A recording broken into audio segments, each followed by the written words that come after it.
Welcome to thought shifting,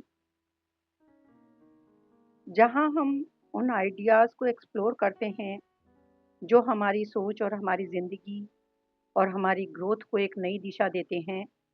आज के episode में हम बात करेंगे एक बहुत ही इंस्पायरिंग और सोलफुल बुक की, जो शैनॉन ली ने लिखी है। ये सिर्फ मार्शल आर्ट या ब्रूस ली की लेगेसी के बारे में नहीं है। ये एक डीपर इनविटेशन है, एक ऐसे माइंडसेट को अडॉप्ट करने का जो फ्लेक्सिबल है, अवेयर है और स्ट्रांग है। बी लाइक वाटर, ये ब्रूसली का एक फेमस कोट है, जो सिर्फ एक थॉट नहीं बल्कि एक जीने का तरीका है।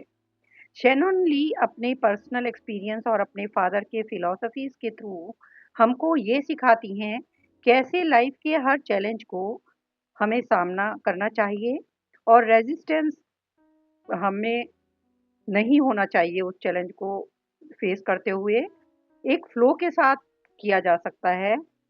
ये बुक हमें हेल्प करेगी अपनी सोच को, अपनी लिमिटेशंस को तोड़ने में, एक बैलेंस्ड और रिजिलियंट लाइफ को जीने में। So let get started. Be water my friend, empty your mind. Be formless, shapeless like water. You put water into a cup, it becomes the cup. You put water into a teapot, it becomes the teapot. You put it into a bottle, it becomes the bottle. Now water can flow, water can crash. So be water, my friend.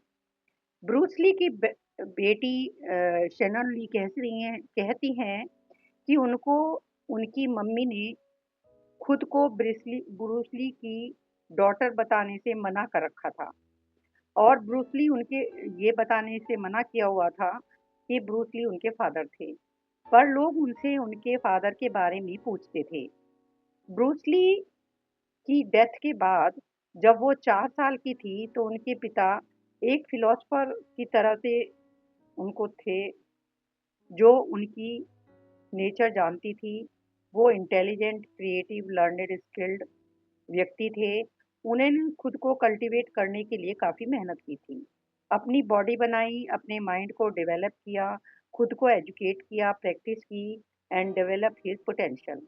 उन्होंने अपनी handwriting, English speaking और directing of film यानी फिल्मों का direction भी किया।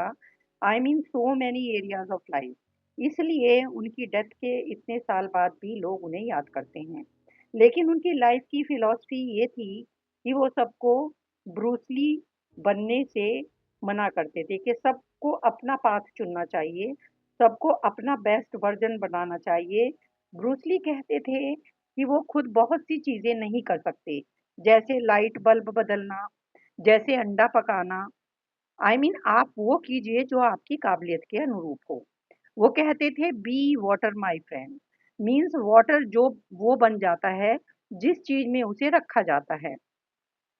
Always keep moving and flowing, flexible, natural, and unstoppable, sentient.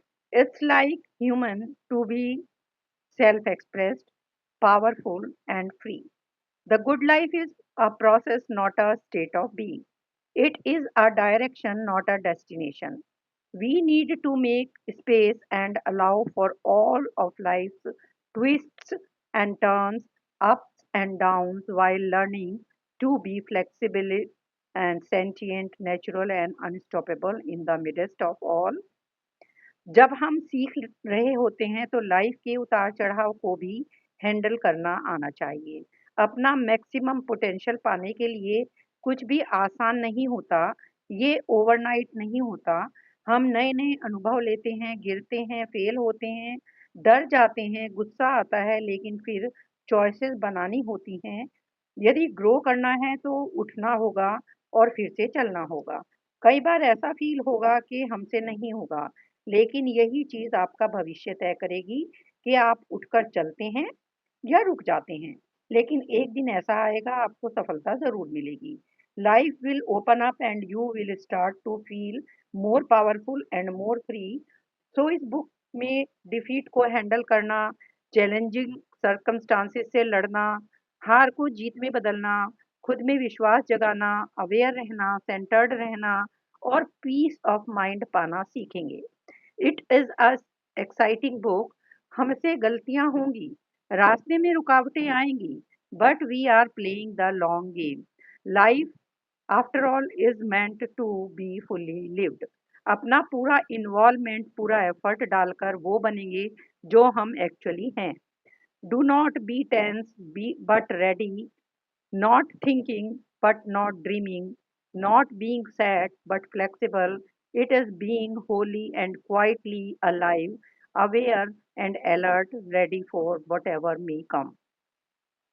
Water may flow swiftly, it may flow slowly, but its purpose is inexorable, its destiny sure. Bruce Lee की बेटी कहती हैं कि उनके फादर का पहला प्यार मार्शल आर्ट्स था। 13 साल की उम्र में वो प्रैक्टिस करते थे। 32 ईयर्स की एज में वो गुजरे। वो रोज प्रैक्टिस करते थे, प्रैक्टिस एंड प्रैक्टिस ओनली। उन्होंने रियलाइज किया martial arts are broad and deep. Bruce Lee Hong में 13 साल की उम्र में अपने टीचर के साथ चुन गुंग फू सीखने गए।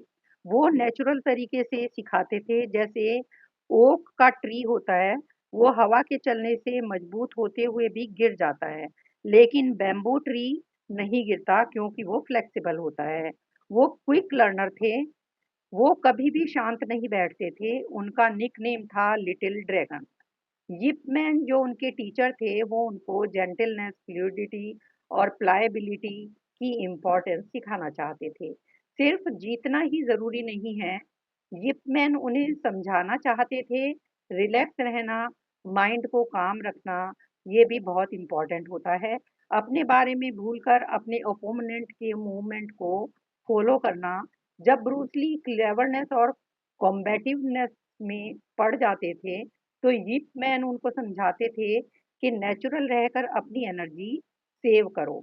Never assert yourself against nature, never be in frontal opposition to any problem, but control it by swinging with it. Bruce Lee actually नहीं समझ पाए, पर उन्हें लगा कि वो कहीं तो कुछ गलत कर रहे हैं। वो एक बोट में हांगकांग हार्बर से लेकर निकले। काफी टाइम चलाते रहे अपनी बोट को, फिर शांति से बोट में लेट गए, जहां लहरें उनको ले जाएं। उन्होंने पानी में जोर जोर से मारा, अपनी पूरी ताकत से। तभी उनको वाटर की स्ट्रेंथ का पता चला, जो एक्चुअल में उनके टीचर भी गुंग फू सिखाते हुए उनको बताना चाह रहे थे। उन्होंने पानी में अपनी पूरी ताकत से मारा, पर वाटर हर्ट नहीं हुआ। वाटर जो देखने में इतना सॉफ्ट दिखता है, वो कमजोर दिखता है, पर वो काफी ताकतवर था। So he decided to be like water, the nature of water. तभी उन्होंने आसमान में उड़ते हुए पानी के पक्षी की परछाई पानी में देखी। तब भी उनको एक रेवलेशन हुआ, एक ज्ञान हुआ कि ओपोनेंट से लड़ते हुए उनको भी थॉट और इमोशन नहीं रखने चाहिए। जैसे पक्षी की क्षणिक परछाई पानी में दिखी, फीलिंग्स में उलझना नहीं चाहिए। तो अपने को कंट्रोल करने के लिए खुद को एक्सेप्ट करना जरूरी है। नेचर के साथ रहो, उसके अगेंस्ट नहीं। ऐसे ब्रूसली का कनेक्शन वाटर से बना। Water is soft yet strong, natural yet able to be directed, detached yet powerful, and above all essential to life. To be like water से मतलब ये है कि natural, whole and self actualised. आप चाहें जो भी हो, स्टूडेंट हो, म्यूजिशियन हो, अकाउंटेंट हो, एंटरप्रेन्योर हो, आपका रियल सेल्फ वही होता है जो आप होते हैं। चाहे दूसरे कुछ भी कहें, जो बात एक के लिए सही है वो किसी दूसरे के लिए नहीं। There is no one piece of advice nor one set of tools that will fit everyone. Water की नेचर है कि वो अनस्टॉपेबल होता है। Water is always in the flow. This means Bruce Lee ने अपनी लाइफ कॉन्शियसली, पर्पसफुली और intentionally जी। We have to find our way forward and keep being replenished again and again. हमें ध्यान देना होगा कि हमारे चारों तरफ क्या हो रहा है। आई मीन ग्रो करने के लिए, डिस्कवर करने के लिए वी नीड इन्वॉल्वमेंट। देखने में ऐसा लगता है कि हम अपने डेली चोर्स में बिजी हैं, पर ऐसा नहीं है। फुली अलाइव जीने के लिए हमें पूरी तरह से कॉन्शियसली जीना होगा। हमें अनकॉन्शियसली बेकार की चीज़ों में फँस जाना नहीं है। हमें हमेशा कंट्रोल में रहना है। That would be exhausting. I mean हम थक सकते हैं। 24/7 अवेयर रहना है, क्योंकि काफ़ी बार लाइफ हमारे कंट्रोल में नहीं होती। Challenging things happen to us from out of the blue. हमारी जॉब नहीं रहती, हम बीमार पड़ जाते हैं, हमारी को पैसे का लॉस हो जाता है, हम अवेयरनेस खो देते हैं, लेकिन हमें खुद को इस तरह से तैयार करना होगा कि लाइफ में हमारे साथ कुछ भी हो, पर हम हमेशा उसको फेस कर सकेंगे। And presence and awareness play a big part in that. यदि हमारे माइंड में नेगेटिविटी होगी, तो हम लोगों को रिएक्शन देंगे, करना रिस्पॉन्ड करना नहीं चाहिए। यदि हम अवेयर नहीं होंगे, तो हम कैसा फ़ील कर रहे हैं या हमारे माइंड में क्या थॉट चल रहे हैं, तो हम अपनी बैड हैबिट कैसे बदलेंगे या ज़्यादा खुशी और पर्सनल सैटिस्फैक्शन कैसे पा सकेंगे। हमें खुद पर नज़र रखनी पड़ेगी कि हमें क्या सुधार करना है। यदि हम ध्यान रखेंगे, तभी हम जान पाएँगे कि हमारे आस-पास क्या हो रहा है या हमारे अंदर क्या हो रहा है। हम रिस्पॉन्स भी तभी चूज़ कर पाएँगे जब हमें पता होगा कि चॉइस हमारे अपने पास है। इम्पल्सिव रिएक्शन से हम तभी बच सकते हैं जब हमें पता होगा कि इमोशन के साथ कैरिड अवे नहीं होना है या चैलेंजेस से हट हार कर शट डाउन नहीं होना है, पैरालाइज़ नहीं होना है, अपने आप को खोना नहीं है, फुल्ली अलाइव रहना है। जैसे हमारा रिस्पॉन्स होगा, उससे पता चलता है कि एक्चुअल में हम क्या हैं। ठीक है, हर कोई परफेक्ट नहीं बन सकता, सब कुछ कंट्रोल करना मुश्किल है, क्योंकि परफेक्ट बनने के बाद तो कुछ सीखने की गुंजाइश ही नहीं होती। इम्परफेक्शन कुछ सीखने को हमें एनकरेज करता है। Practice acceptance, practice patience, practice loving, practice improvement. ये हमारी ग्रोथ के लिए ज़रूरी है, बेटरमेंट के लिए ज़रूरी है। ब्रूस ली कहते थे, नेचुरल इंस्टिंक्ट एंड कंट्रोल दोनों में हार्मनी होनी चाहिए। मैन जब जिंदा होता है, वो सॉफ्ट और प्लायबल होता है, पर मरने पर वो रिजिड हो जाता है। तो फ्लेक्सिबिलिटी, प्लायबिलिटी लाइफ है, रिजिडिटी डेथ है। Whatever we are speaking of body, mind और spirit, be pliable। जैसे पानी में यदि पत्थर फेंकते हैं, तो पानी उसके लिए जगह बना देता है। पानी को यदि पकड़ना चाहो तो वो हाथ में नहीं आता। पानी में यदि मुक्का मारो तो हाथ पर चोट नहीं लगती। ये उसकी जेंटिल नेचर है। जैसे कि ओक का पेड़ रिजिड होता है, वो टूट जाता है। इसी तरह रिजिड माइंड और एटीट्यूड लर्निंग और ग्रोइंग नहीं होने देता, स्ट्रेस एंड डिसकॉन्टेंट देता है। यदि थिंकिंग में फ्लेक्सिबिलिटी नहीं होगी, तो रिस्पॉन्स सही नहीं होगा। And we have limited options for success, growth and joy. Be present and aware, ताकि हमारा रिस्पॉन्स फ्लेक्सिबल हो। Life is always in motion. Heraclitus कहते थे, no man ever steps in the same river twice, for it's not the same river and he is not the same man. Bruce Lee ने अपनी martial art create की, J K D Jeet Kune Do. इसमें philosophical principal थे, mind body and spirit तीनों involve थे। Opponent को समझने से पहले ही मूवमेंट करना, instantaneously and perfect response. Every action should have its why and wherefore. His stance यानी दृष्टिकोण उसका was very unique। ये लॉ ऑफ फिजिक्स और बायोमैकेनिक्स पर आधारित था। Relaxed yet active, it means right balance of relaxation and tension, जिससे response immediate हो एंड एफिशिएंट हो। जैसे water is always relax but ready, water is responsive and alive. Tension बहुत ज़्यादा नहीं होनी चाहिए, रिलैक्स भी बहुत ज़्यादा नहीं। ब्रूस ली कहते थे, लाइफ पर्पसफुल होनी चाहिए, हम अपनी कोई पहचान दुनिया में छोड़कर जाएं। Move through life at the highest level possible. आप अपनी यूनिकनेस से दुनिया में कुछ ऐसा कर जाएं, वाटर जैसा बनिए। Water is gentle yet powerful, soft yet strong, flowing yet deep. Life भी ऐसी होनी चाहिए। Life can be joyful and sad, beautiful and ugly, exciting and terrifying. There are the extremes of the whole experience. जब दोनों चीज़ें हम experience करेंगे तो बैलेंस मेंटेन होगा।